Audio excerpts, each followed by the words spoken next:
Baik, Shalom, selamat sore, haleluya. Minggu ketiga ini kita sama-sama akan merenungkan firman Tuhan dengan tema mencintai firman Tuhan. Mari kita buka Mazmur pasal 63 ayat 1 sampai 6. Mazmur pasal 63 ayat 1 sampai 6. Mazmur Daud ketika ia ada di padang gurun Yehuda. Ya Allah, Engkaulah Allahku, aku mencari Engkau, jiwaku haus padamu, tubuhku rindu seperti tanah kering tandus tiada berair. Demikian aku memandang kepadamu di tempat kudus sambil melihat kekuatan dan kemuliaan-Mu, sebab kasih setiamu lebih baik daripada hidup, bibirku memegahkan Engkau. Demikianlah aku mau memuji Engkau seumur hidupku dan menaikkan tanganku demi namamu. Seperti dengan lemak dan sumsum jiwaku dikenyangkan dan dengan bibir yang bersorak-sorai mulutku memuji-muji. Saudara yang dikasihi Tuhan, Mazmur pasal 63 ini merupakan ekspresi dari hati Raja Daud yang mengenal Tuhan dan mengalami Tuhan secara pribadi. Saudara, di ayat 2 Daud menuliskan, ya Allah, Engkaulah Allahku, saudara. Jadi dua kali Raja Daud menyebut Allah ya. Yang pertama beliau berkata ya Allah. Dan yang kedua beliau berkata Engkaulah Allahku ya. Nah saudara, kata ya Allah ini merupakan sebuah statement atau pernyataan Daud secara objektif tentang Allah. Ya, Allah itu Elohim dalam bahasa Ibrani, Allah itu sang pencipta, maha kuasa, maha besar, berdaulat, maha tahu, maha hadir, maha kudus, ya atribut-atribut Allah.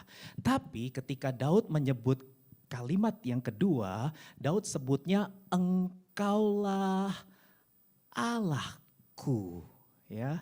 Nah, kalimat Engkaulah Allahku ini merupakan ekspresi dari pengenalan Daud secara pribadi, secara personal. Katakan personal, personal dengan Allah. Allah adalah milik kepunyaanku secara pribadi. Allahku. Ini bicara personal relationship, loving personal relationship. Nah, saudara yang dikasih Tuhan, secara objektif kita dapat mengenal Allah yang benar melalui Alkitab. Karena Alkitab adalah firman Tuhan. Nah, saya akan kembali nanti ke kitab Mazmur, tapi saya mau jelaskan dulu, karena kan kita lagi ngebahas mencintai firman kan, tidak kenal maka tidak sayang. Jadi kita harus kenal dulu hakikat Alkitab ya. Alkitab itu adalah firman Tuhan.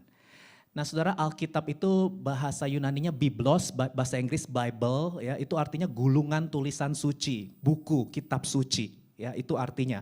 Perjanjian lama 39 kitab ditulis bahasa Ibrani, perjanjian baru 27 kitab ditulis dalam bahasa Yunani. Nah saudara dikasih Tuhan, Alkitab adalah firman Tuhan itu maksudnya apa? Karena kan kita kalau baca Alkitab kan gak semuanya perkataan Tuhan kan. Ada perkataan manusia, ada cerita-cerita, bahkan ada perkataan iblis, ya, ada perkataan malaikat. Artinya firman Tuhan ini apa yang dimaksud? Alkitab adalah firman Tuhan, ini bukan berarti perkataan Tuhan secara langsung, ya, atau ucapan Tuhan secara langsung, bukan. Sekali lagi karena di dalam Alkitab ada cerita, ada perkataan manusia dan lain sebagainya. Jadi yang dimaksud Alkitab adalah firman Tuhan itu adalah karena 66 kitab, 39 perjanjian lama dan 27 perjanjian baru itu ditulis berdasarkan, nah ini yang penting, wahyu dan ilham dari Tuhan. Katakan wahyu dan ilham, wahyu dan ilham dari Tuhan. Wow, mungkin saudara merasa asing dengan kata-kata itu. Saya jelaskan. Apa yang dimaksud dengan wahyu Tuhan? Pewahyuan, revelation ya bahasa Inggrisnya. Nah wahyu Tuhan atau pewahyuan itu maksudnya Allah menyatakan diri. Allah mengkomunikasikan diri. Allah memperkenalkan kebenaran mengenai dirinya kepada 40 orang penulis Alkitab. Jadi penulis Alkitab itu 40 orang. Jadi Allah memperkenalkan dirinya. Nah dari situ kita bisa memahami bahwa melalui Alkitab sajalah manusia bisa mengenal Allah, sifat-sifat, karya dan kehendaknya dengan benar. Ya. Nah itu yang dimaksud dengan wahyu. Pewahyuan itu penyataan Allah. Allah menyatakan diri. Nah yang kedua sekarang apa yang dimaksud dengan ilham Allah? Ilham itu artinya begini, Allah menuntun, membimbing, menguasai dan mengendalikan para penulis Alkitab. Supaya tulisan mereka tidak ada kesalahan. Karena kalau Allah tidak kendalikan, kalau Allah tidak bimbing, Allah tidak kuasai, yang namanya manusia bisa salah, apalagi manusia sudah jatuh di dalam dosa. Nah karena Alkitab ini bersumber dari Allah yang adalah kebenaran, sebabnya Allah harus menguasai dan mengendalikan para penulis Alkitab. Sehingga mereka tulisannya itu tidak ada kesalahan dalam naskah aslinya. Nah saudara, 2 Petrus pasal 1 ayat 21, di sana dikatakan oleh dorongan Roh Kudus, orang bisa berbicara atas nama Allah ya. Nah saudara, kata dorongan atau move by the Holy Spirit. Kata dorongan ini menggunakan kata Yunani pero ya. Pero itu artinya sebuah tindakan pengontrolan. Katakan pengontrolan. Pengontrolan secara terus menerus tidak terlewat. Kenapa harus dikontrol terus-menerus supaya tidak terlewat? Alkitab itu ditulis 16 abad, saudara, 1600 tahun. Lama banget ya, dan jarak penulisan perjanjian lama, perjanjian baru itu 400 tahun. Ditulis 40 penulis yang berbeda-beda, 3 bahasa, Ibrani, Aram, Yunani, 3 benua, Asia, Eropa, Afrika. Wah, saudara, sangat lama. Ini bukan kitab yang turun dari sorga, bukan. Yang Allahnya mendiktekan gitu ya. Terus dia tinggal tulis didiktein sama Allahnya. Enggak, bukan. Alkitab itu 1600 tahun, saudara, 16 abad. Jadi lama, itu sebabnya Allah mengontrol terus menerus supaya para penulis ini yang berbeda zaman, yang gak pernah ketemu satu dengan yang lain, ya karena orang-orang perjanjian lama, penulis perjanjian lama sudah meninggal sebelum penulis perjanjian baru tulis saudara ya. Supaya mereka tidak ada kesalahan, itu kata dorongan atau pero yang digunakan. Lalu ini yang terkenal nih, 2 Timotius 3 ayat 16. Kita baca yuk 2-3, segala tulisan yang diilhamkan Allah bermanfaat untuk mengajar, menyatakan kesalahan, memperbaiki kelakuan, dan mendidik orang dalam kebenaran. Nah kata ilham ini saudara bahasa Inggrisnya bagus nih, breathed out by God. Nah bahasa Inggris benar menerjemahkan breathed out karena kata ilham itu dalam bahasa Yunaninya theopneustos, artinya tuh dihembuskan oleh nafas Allah ya. Jadi bahasa Inggris menerjemahkan dengan tepat. Nah dari sini kita memahami bahwa Alkitab itu bersumber dari Allah. Katakan amin. Alkitab itu produk Allah yang ditulis oleh manusia. Jadi ada ilahi, ada insani. Karena produk atau sumber atau buah pikirannya dari Tuhan Allah Sang Pencipta, tetapi yang nulis bukan Allah. Yang nulis adalah manusia ya, yang dipimpin dan dikontrol oleh Roh Kudus. Nah sekarang apa alasan utama untuk kita mempercayai 66 kitab, ya 39 perjanjian lama, 27 perjanjian baru. Apa alasan utama untuk kita mempercayai 66 kitab itu adalah firman Tuhan? Ada banyak jawaban tapi saya cuma kasih satu. Pertanyaannya saja alasan utama, baik cuma satu ya. Alasan utama kita mempercayai 66 kitab itu adalah firman Tuhan. Apa tadi maksudnya firman Tuhan? Wahyu dan ilham dari Tuhan. Alasan utamanya adalah karena Tuhan Yesus Kristus. Tuhan Yesus Kristus menyatakan kebenaran dari perjanjian lama dan perjanjian baru. Nah, saya akan buktikan kepada saudara bahwa Tuhan Yesus menyatakan kebenaran dari perjanjian lama. Salah satu contohnya adalah Matius 5 ayat 17 sampai 18. Tuhan Yesus menegaskan bahwa selama belum lenyap langit dan bumi ini, maka ya perjanjian lama itu kan terdiri dari hukum Taurat, kitab para nabi, saudara ya.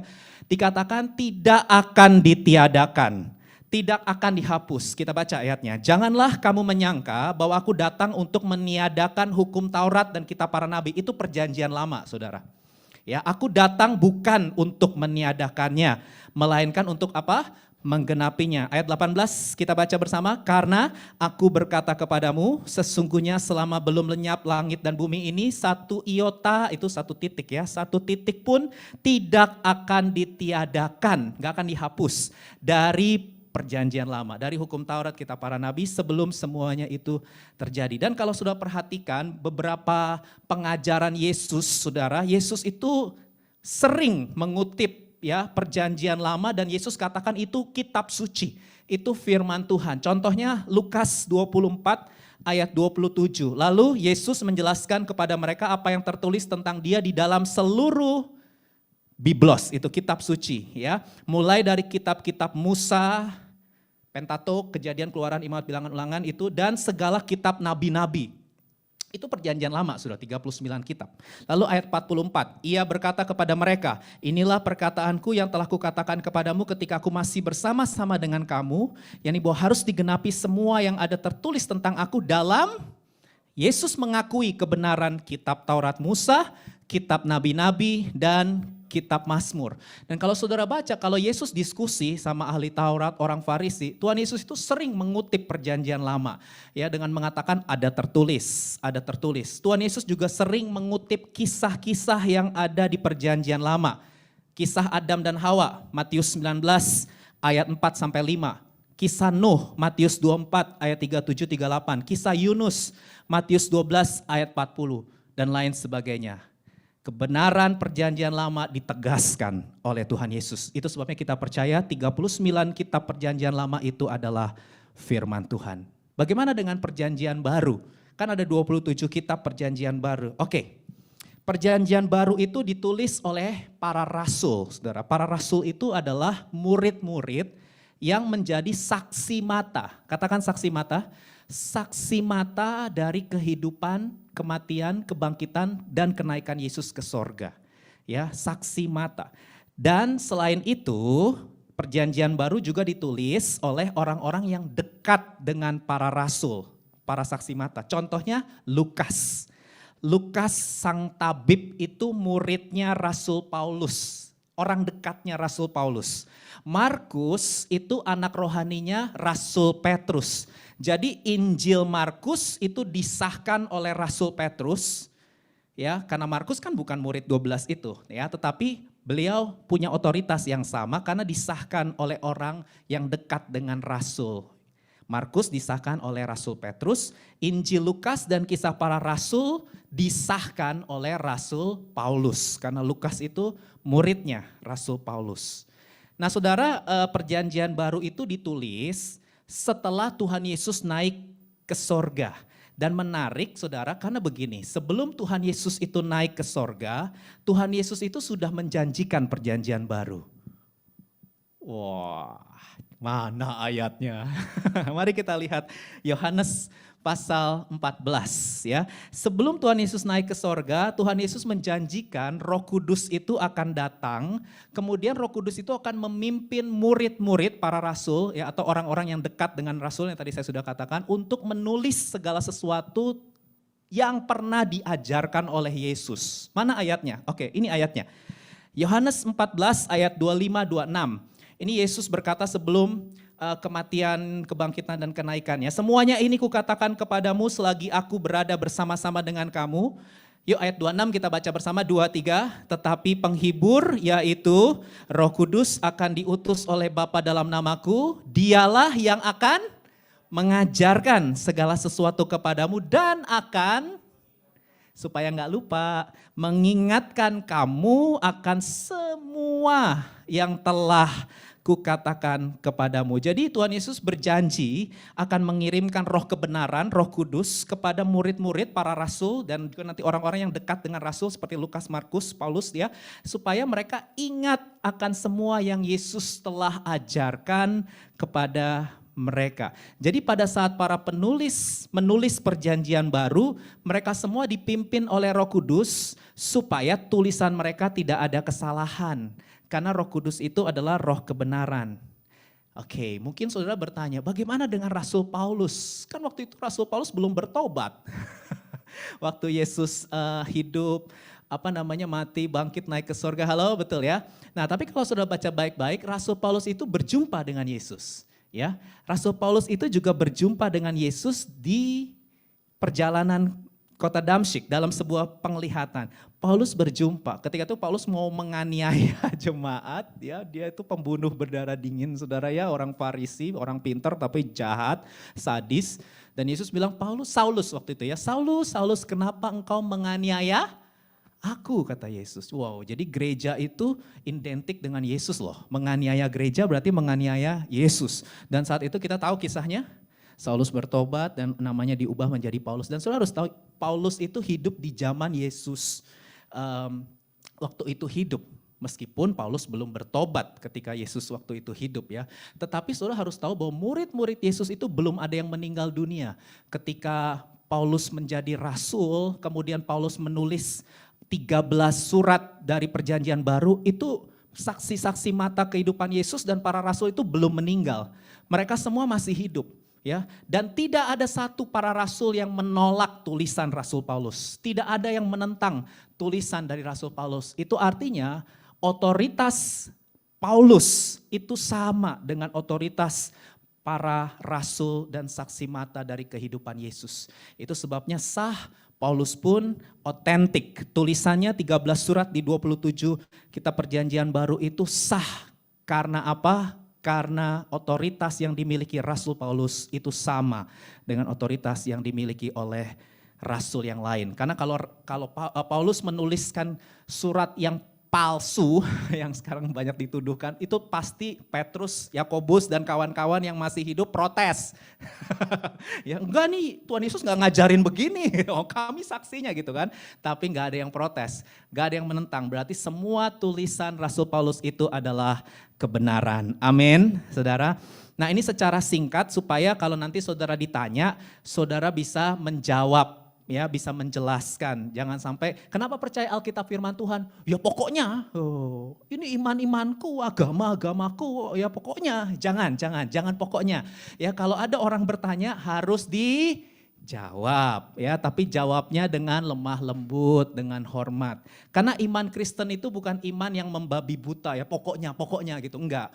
Iman Kristen itu rasional kok. Kan kita disuruh mengasihi Tuhan dengan segenap akal budi, ya kan? Gak cuma segenap hati, jiwa, dan kekuatan. Tapi kita juga harus mengasihi Tuhan dengan akal budi, dengan rasio kita. Itu sebabnya jawablah dengan lemah lembut. Ya, bahwa 66 kitab perjanjian lama dan perjanjian baru itu adalah firman Tuhan. Wahyu dan ilham dari Tuhan. Kenapa? Karena Tuhan Yesus Kristus yang adalah Allah sejati, manusia sejati itu menegaskan perjanjian lama, perjanjian baru sebagai firman Tuhan. Yesus bisa dipercaya, itu sebabnya Alkitab bisa dipercaya. Itu sebabnya Kristen, orang-orang percaya sampai hari ini dan selama-lamanya mempercayai kebenaran Alkitab sebagai otoritas tertinggi dalam kehidupan kita. Oke, sekarang kita mau kembali lagi ke kitab Mazmur pasal 63 yang tadi pertama kali saya baca. Saudara bicara soal pengenalan akan Allah secara objektif melalui tulisan-tulisan di Alkitab itu harus, katakan harus. Ya, dan itu sangat baik, tetapi itu tidak cukup. Ya, tidak cukup. Karena pengenalan yang benar akan Allah itu harus jadi bagian yang terdalam di dalam kehidupan kita. Artinya kita nggak cuman punya pengetahuan tentang Allah, tetapi kita juga harus punya hubungan intim setiap hari dengan Allah yang ditulis oleh Alkitab.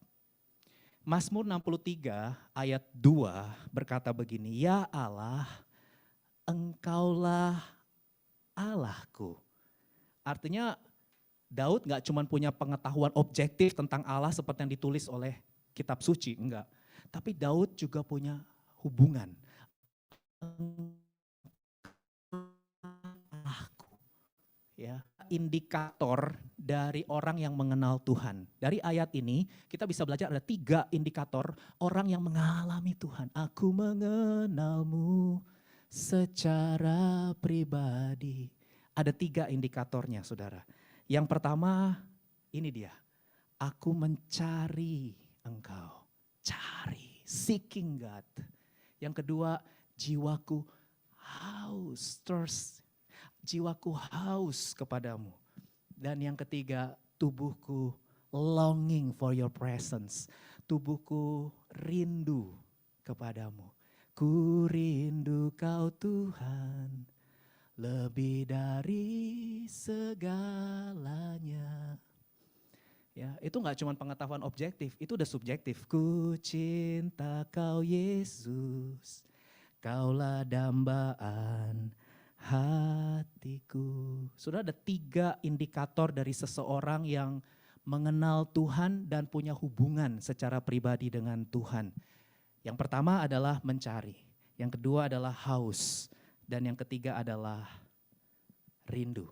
Saudara, ada quotes bagus bilang gini, relationship with God is not just having knowledge about God in our head knowledge. Oh iya, Allah itu maha kuasa, pencipta, maha besar, maha kudus, maha tahu. Gak cuman head knowledge, no. Relationship with God juga bicara soal desiring God in our heart. Aku cari, aku rindu, aku haus. Itu udah ngomong desire itu bukan ngomong head knowledge lagi. Itu udah ngomong heart knowledge. Kita bisa nangis, kita bisa tertawa sama Tuhan, kita bisa angkat tangan seperti tadi saudara bisa tepuk tangan, Kenapa saudara bisa begitu? Kenapa ekspresif? Karena ini udah ngomongin hati.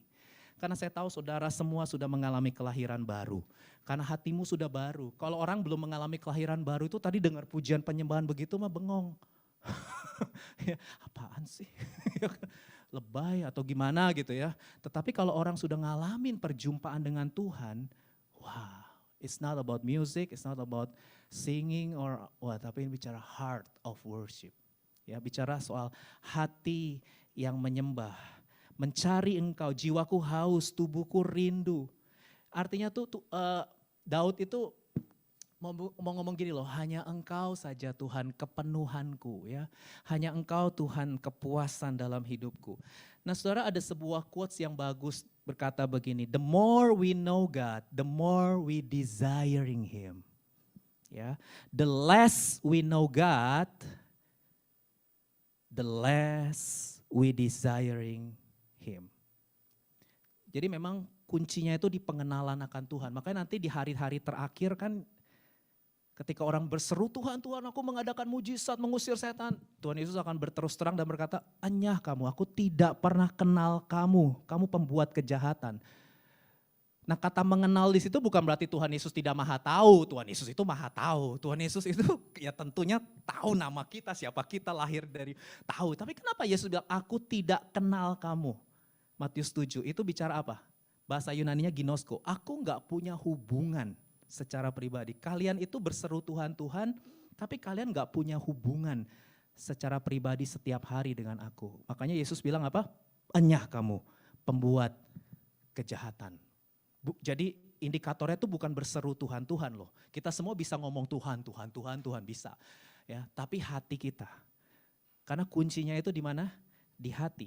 Nah saudara, hati manusia itu selalu punya yang namanya keinginan dan kehausan untuk dipuaskan. Ya. Jadi manusia itu memang punya kecenderungan selalu mencari kepuasan. Kenapa? Karena hati mereka kosong. Hati manusia itu memang kosong. Ada lubang yang kosong di dalam hati manusia. Jadi manusia itu sebenarnya haus.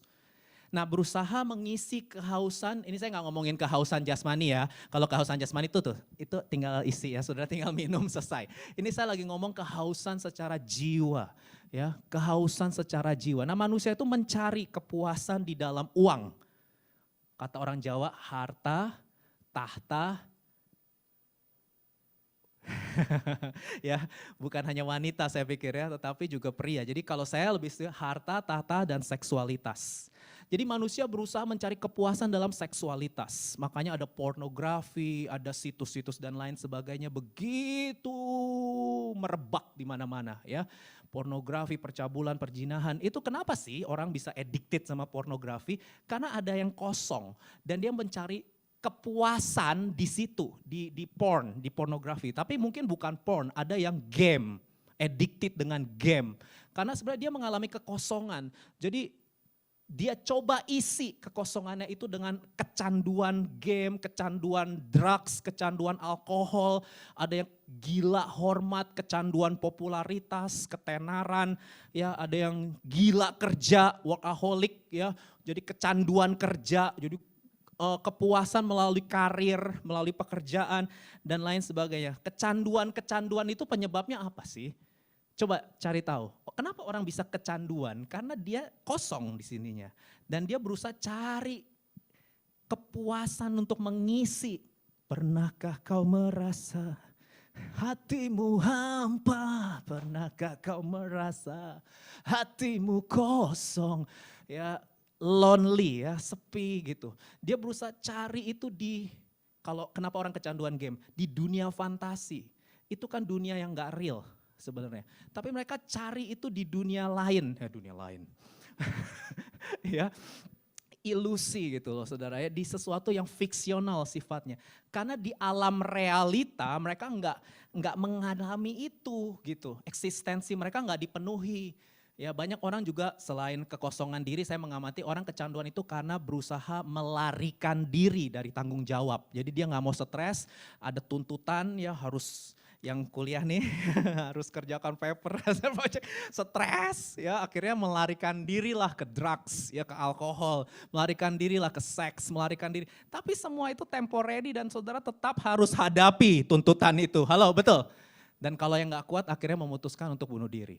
Itu karena orang-orang mencoba orang bunuh diri kan berarti melarikan diri dari realita, nggak siap menghadapi kepahitan, nggak siap menghadapi penolakan, nggak siap menghadapi kegagalan, nggak siap. Itu sebabnya mereka udah deh selesaikan diri aja gitu ya.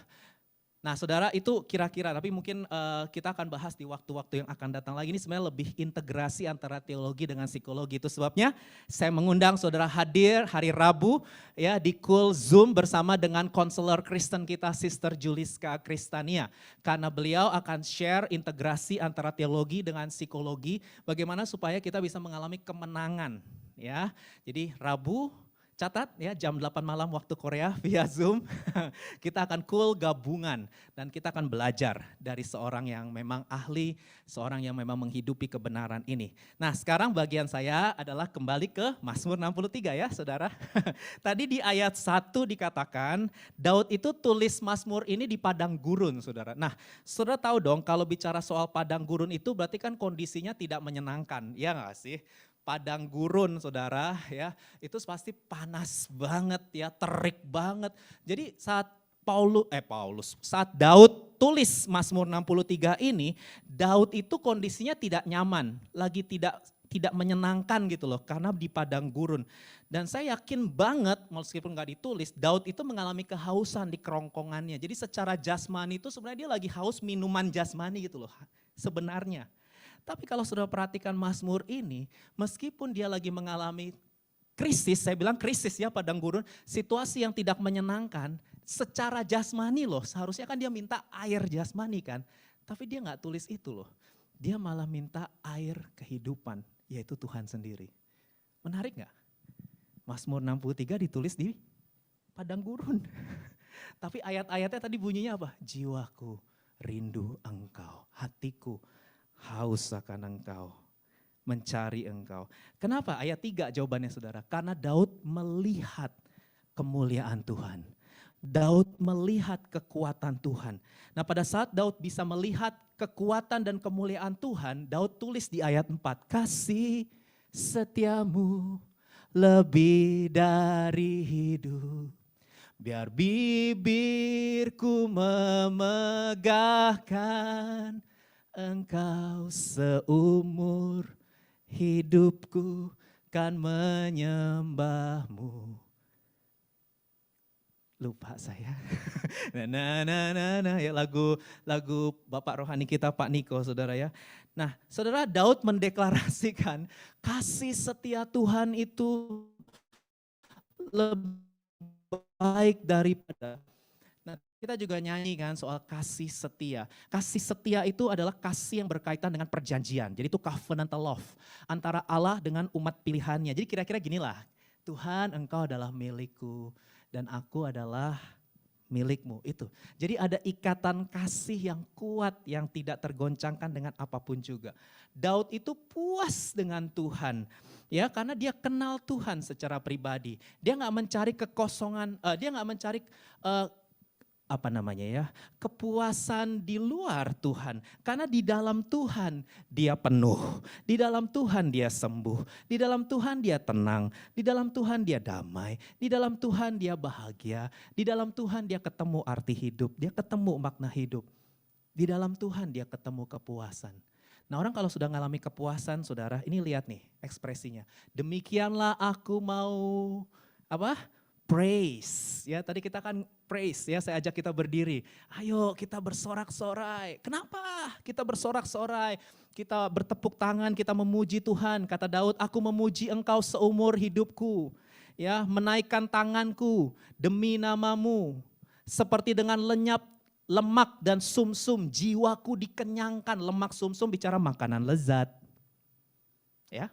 Jiwaku dikenyangkan dan dengan bibir yang bersorak-sorai mulutku memuji-muji. Ada quotes bilang begini, our praise to God is the expression of our satisfaction in Him.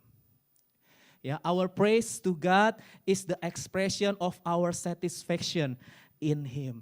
Jadi puji-pujian yang kita naikkan di hadapan Tuhan itu adalah apa saudara? Ekspresi dari kepuasan kita kepada Tuhan. You more than enough for me. Ya, itu sebabnya tadi ada lagu Endless Praise. Ya, kita gak akan pernah berhenti untuk memuji dan menyembah Tuhan selama-lamanya. Amin. Dan Tuhan itu dimuliakan pada saat kita mengalami kepuasan di dalam dirinya. Nah saudara, bicara soal keintiman, saya mengamati ada 3 macam atau 3 tingkatan keintiman saudara. Yang pertama itu adalah keintiman reaktif. Keintiman reaktif itu gini loh. Orang yang mau dekat sama Tuhan kalau lagi ada masalah. Jadi dia tunggu ada masalah dulu baru dia mau dekat sama Tuhan. Itu keintiman reaktif ya, lagi sakit, waduh ingat Tuhan ya. Lagi pengen punya pasangan hidup, pengen punya jodoh, waduh doa puasa dan lain sebagainya. Pengen punya pekerjaan, waduh sujud di altarnya karena pengen dapat pekerjaan. Ya, atau keluarganya lagi berantakan dan lain sebagainya. Jadi dia tuh tunggu problem datang dulu, baru dia mau deket sama Tuhan. Ketika nggak ada problem, bye-bye. Makanya saya pernah sharing kenapa di negara maju banyak ateis, karena nyaman. Ya, di negara-negara nyaman orang ateis banyak. Kenapa? Sombong. Merasa udah gak butuh Tuhan.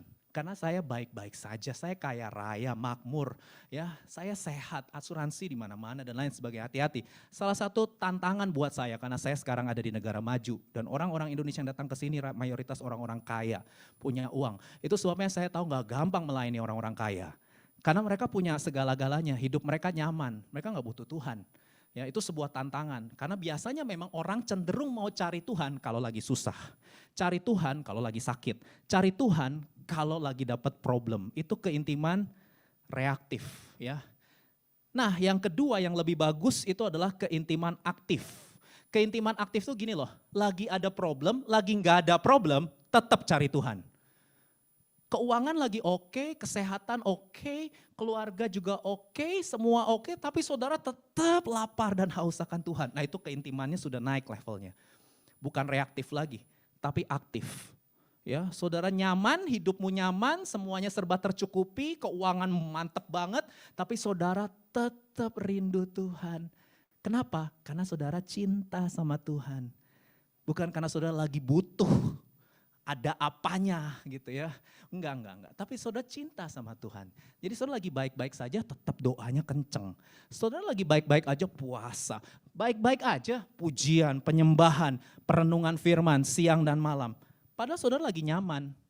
Karena ini bukan soal nyaman tidak nyaman. Bukan soal ada problem tidak ada problem. Tapi ini soal kepuasan hidupku hanyalah Tuhan.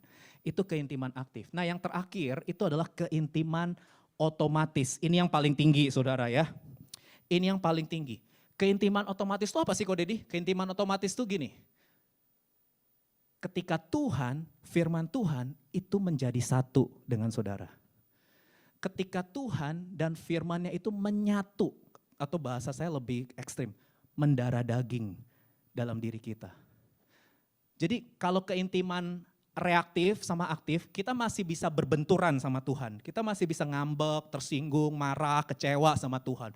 Masih bisa berbenturan antara keinginan diri dengan keinginan Tuhan. Tuhan mau ke kanan, kita maunya ke kiri. Tuhan ke kiri, kita mau ke kanan. Itu masih bisa berbenturan di keintiman reaktif sama aktif. Tapi kalau udah keintiman otomatis, udah gak ada benturan. Saudara 100% setuju sama Tuhan. 100% setuju.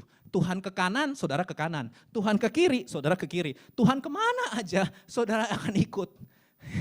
Kenapa? Karena lagu ini, mengikut Yesus, itulah kesukaan hatiku. Padahal mengikut Yesus harus sangkal diri loh, enak gak sangkal diri? Harus pikul salib, gak enak saudara. Sangkal diri pikul salib itu contoh paling praktis, ketika ada orang sakiti kamu mengampuni, enak gak? Ketika ada orang berbuat jahat kepada kamu harus tetap mengasihi. Ayo, itu sakit buat daging. Banyak orang gak mau. Tapi kalau orang yang sudah punya keintiman otomatis, mereka mau. Karena keinginan Tuhan sudah menjadi keinginanku. Kehendak Tuhan sudah menjadi kehendakku. Atau bahasa Jakartanya gini loh, firman Tuhan itu gue banget. Ya, ketika Yesus bilang ampunilah, ampunilah. Gue banget. Ketika Yesus bilang jadilah saksi, jadi saksi. Gue banget. Ya ketika Yesus bilang mari memberi, wow memberi, generous. Gue banget. Nah kita belum sampai ke tahap itu kan. Saya tahu. Kita kayaknya masih di tahap 1-2 deh. Antara reaktif sama aktif ya. Kita masih suka berbenturan sama Tuhan. It's okay. Saya pendeta juga belum kok sampai ke otomatis. Saya juga lagi belajar saudara, masih suka benturan juga kok sama Tuhan. Buktinya saya masih jatuh dalam dosa. Kalau orang sudah masuk ke intiman otomatis itu gak jatuh dalam dosa lagi. Karena dia setuju sepenuhnya sama Tuhan. Dan kita sedang ada dalam proses itu. Amin. Itu sebabnya saudara harus belajar merenungkan firman. Karena Matius pasal 4 ayat 4 Tuhan Yesus berkata firman itu makanan rohani. Manusia hidup bukan hanya dari roti tapi dari setiap firman yang keluar dari mulut Allah. Saya undang para pelayan untuk maju ke depan. Saudara kalau bicara soal makan itu ada proses kan, ada proses mengunyah. Kata dokter harus 32 kali ya. Saudara berapa kali? Saya paling susah nih kalau makanan apalagi kalau daging-daging itu ya. Aduh ya. Itu saya paling mengunyah 5-10 kali sudah selesai ya. Kalau dokter bilang tuh 32 kali loh Valdo. Coba hitung ya, ntar abis ini ya.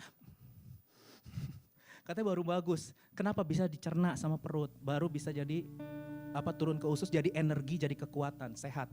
Ya. Nah, kira-kira ilustrasinya kan gitu, saudara ya. Makanan itu kalau kita bilang kita makan firman Tuhan, itu artinya kita harus mengunyah dan mencerna. Katakan mengunyah dan mencerna, mengunyah dan mencerna. Mengunyah. Kenapa Alkitab suruh kita merenungkan, bukan membaca? Enggak ada perintahnya, bacalah firman Tuhan siang dan malam. Jangan enggak ada. Itu pasti pendeta yang kasih perintah, bacalah Alkitab setiap hari. Itu pendeta yang kasih perintah. Tapi kalau firman Tuhan ngajarin kita apa? Renungkan, bukan baca. Renungkan. Renungkan tuh ngunyah. Apa yang dimaksud oleh firman ini? Mengapa firman ini berkata begini? Bagaimana firman ini? Siapa yang berkata ini? Kapan? Kapan, bagaimana, siapa, apa, di mana, mengapa. 5 itu merenungkan. Enggak cuma baca, yes sudah selesai baca Alkitab, yeah. Yes sudah selesai. Enggak, itu mah baca. Renungkan itu ada ketertarikan, mengunyah. Dan setelah mengunyah, mencerna. Mencerna itu bicara soal pergolakan. Ya saya baca sebuah informasi nih saudara ya. Pencernaan di dalam perut kita merupakan suatu pergolakan di mana zat-zat makanan itu diserap oleh banyak senyawa kimia yang ada di dalam perut kita. Jadi ada pergumulan, ada pergolakan kalau bicara pencernaan. Nah orang Kristen tuh juga gitu. Saya sekarang baru ngerti nih. Ketika kita baca firman, kita tuh rindu kan mau jadi serupa dengan Tuhan Yesus. Itu baru mengunyah. Tapi saudara pasti ketemu yang namanya mencerna firman. Nah, kalau udah ngomong mencerna firman, saudara akan mengalami struggle, bergumul, mengampuni. Aduh, tapi dia udah ngomongnya itu nyakitin aku loh, gak sekali loh. Udah 3-4 kali loh kalimatnya diulang-ulang, nyakitin aku loh. Tapi firman Tuhan baca lagi, ampunilah. Itu proses mencerna itu pergumulan saudara, gak gampang. Tapi kalau saudara bisa lewatin proses pencernaan, ya itu turun jadi energi, jadi kekuatan. Manusia rohmu jadi sehat, manusia batinyamu jadi kuat. Dan engkau bisa berkemenangan dalam hidupmu. Amin untuk firman Tuhan.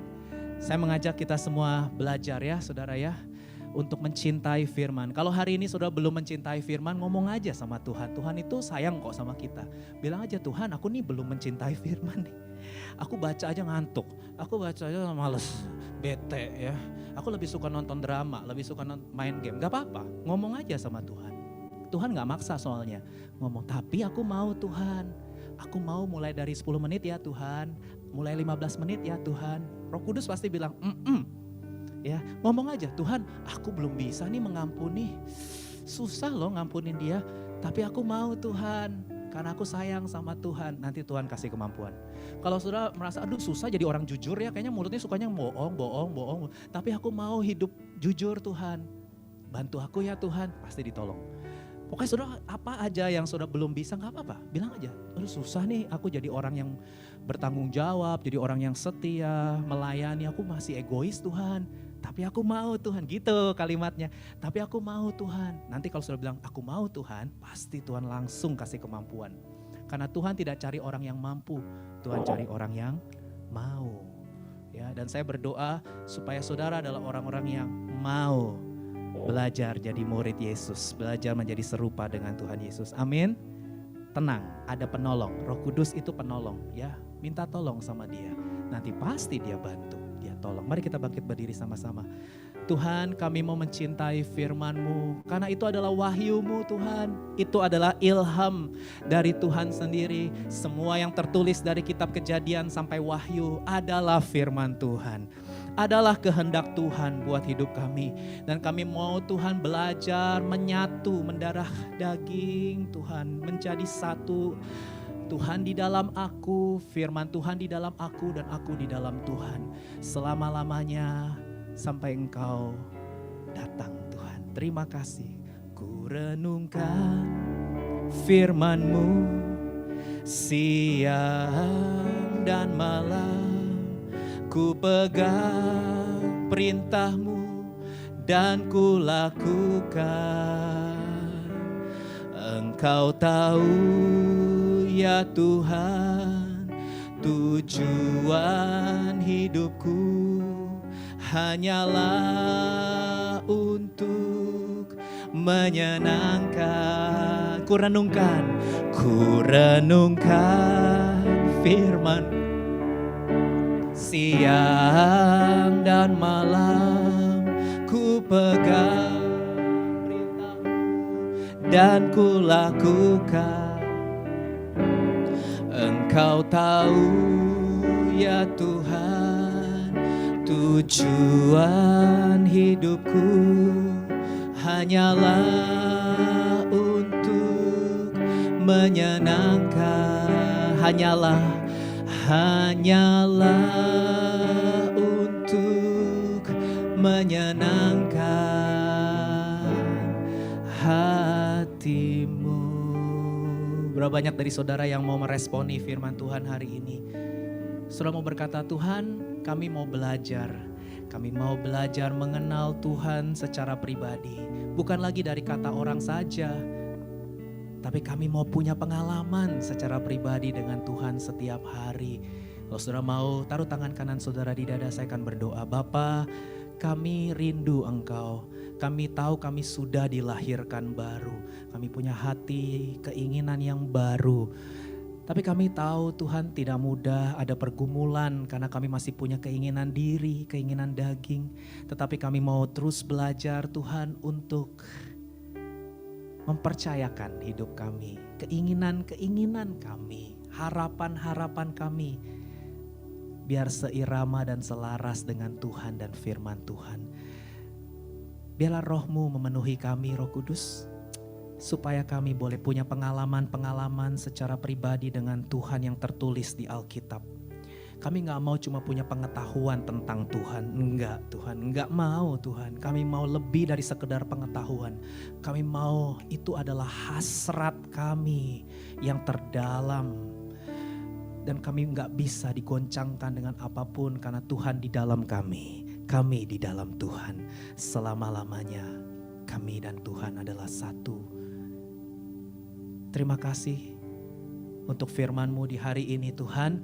Kau memberkati orang-orang yang sedang lemah, Tuhan kuatkan. Yang sakit Tuhan sembuhkan. Yang letih lesu dan berbeban berat, hari ini terima kelepasan dan kelegaan. Terima terobosan, terima pembaharuan, terima mujizat dari Tuhan.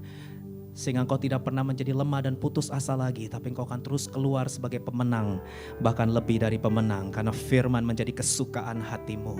Terima kasih engkau yang menyempurnakan ibadah hari ini Tuhan. Para pelayan yang sudah berjerih lelah mempersiapkan anniversary BSC yang ke-8 ini, kasih karunia Tuhan melimpah buat mereka semua. Dan sebentar kami pulang, kami rindu terima berkat dari Tuhan. Mari buka hati, tengadahkan kedua belah tangan saudara dan terimalah berkat dari Tuhan. Memberkati engkau dan melindungi engkau. Tuhan menyinari engkau dengan wajahnya dan memberi engkau kasih karunia. Tuhan menghadapkan wajahnya kepadamu dan memberi engkau damai sejahtera. Pulanglah, kasihilah Tuhan Allahmu dengan segenap hati, jiwa, kekuatan dan akal budimu. Dan kasihilah sesamamu manusia seperti engkau mengasihi dirimu sendiri. Mulai dari sekarang sampai Maranatha, datanglah segera ya Tuhan Yesus, kami semua merindukanmu. Dalam nama Yesus, semua yang mau menjadikan firman Tuhan kesukaan hati, mari sama-sama katakan amin, amin, amin, amin. Keep winning, God bless semua. Haleluya.